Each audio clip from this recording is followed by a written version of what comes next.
Hi అండి, అందరికీ నమస్కారం. Welcome back to Srujana food recipes. ఈరోజు రెసిపీ వచ్చేసి ఏంటంటే ఫ్రైడ్ అటుకులు. ఇంట్లో ఉన్న ఇంగ్రీడియంట్స్ తోటి సింపుల్ టెక్నిక్తో ఈ విధంగా చేసుకుంటే ఎంతో టేస్టీగా ఉంటుంది. ఇది ఈవినింగ్ స్నాక్స్ లాగా యూజ్ అవుతుంది. పిల్లల లంచ్ బాక్స్లో కూడా పెట్టవచ్చు.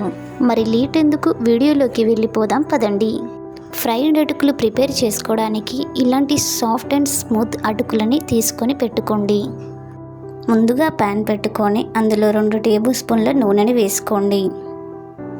గుప్పెడన్ని పల్లీలు తీసుకొని దూరగా ఫ్రై కానివ్వండి. మధ్య మధ్యలో అలా కలుపుతూ ఫ్రై కానివ్వాలి. ఫ్రై అయిన తర్వాత వాటిని తీసి పక్కకు పెట్టుకోండి ఒక ప్లేట్లో.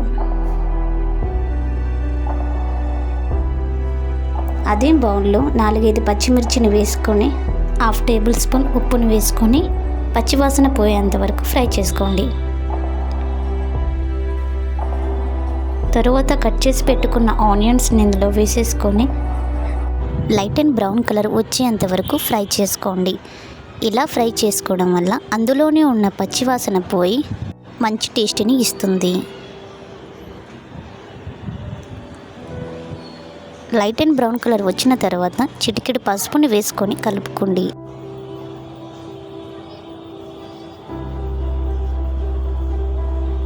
ఇలా ఫ్రై అవుతుంటే మనం తీసి పెట్టుకున్న అటుకులను ఇందులో వేసేసుకొని మొత్తాన్ని కలుపుకోవాలి.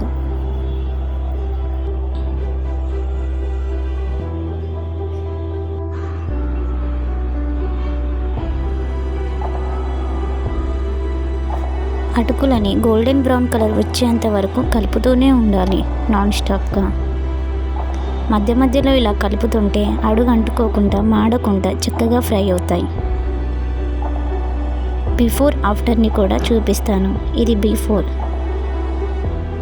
మనం ఫ్రై చేసిన తర్వాత ఈ విధంగా ఉంటుంది. ఈ విధంగా ఇలా వస్తేనే మీకు అటుకులు చక్కగా ఫ్రై అయినట్టు.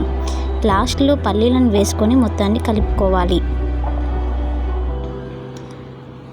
అంతేనండి, ఫ్రైడ్ అటుకులు రెడీ అయిపోయినట్టే. అటుకులని ఈ విధంగా కూడా చేసుకుంటే ఎంతో రుచిగా ఉంటుంది. ఇది పిల్లల నుండి పెద్దవాళ్ళు ఎంతో ఇష్టంగా తింటారు. ఈ వీడియో కనుక మీకు నచ్చినట్లయితే లైక్ చేయండి. మరిన్ని కొత్త వీడియోల కోసం మా ఛానల్ని సబ్స్క్రైబ్ చేయండి. మీరు కూడా ఈ రెసిపీని ట్రై చేస్తే ఎలా ఉందనేది కామెంట్ బాక్స్లో కామెంట్ చేయండి. Thanks for watching.